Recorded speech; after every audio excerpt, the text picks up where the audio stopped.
نخست وزیر محترم ارمنستان خیر مقدم می‌گویند.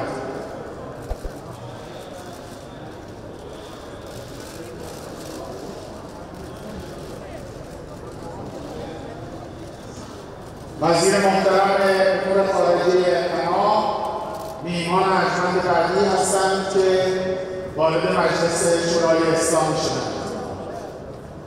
آقای دکتر قالیباف رئیس محترم مجلس شورای اسلامی آیین تحلیل به صورت رسمی آغاز خواهد شد. ویژه سران کشورهای مختلف، سفرا،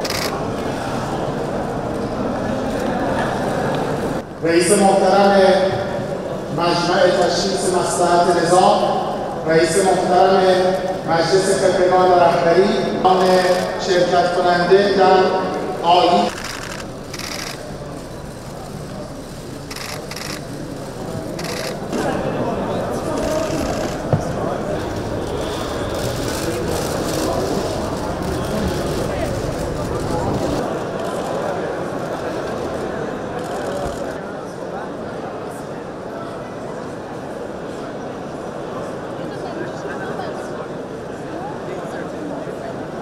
خیلی متشکر از همکاران ارجمندمون با موضوع ارزشمند استعداد دارم همکاران ایرانی در صندلی خودشون.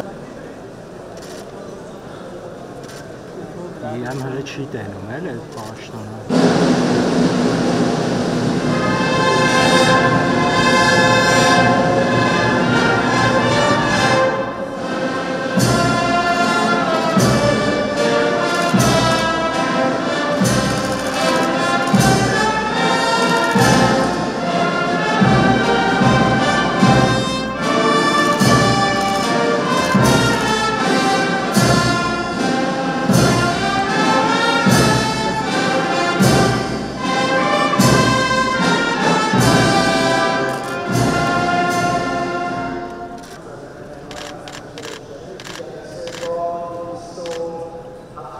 Mustafa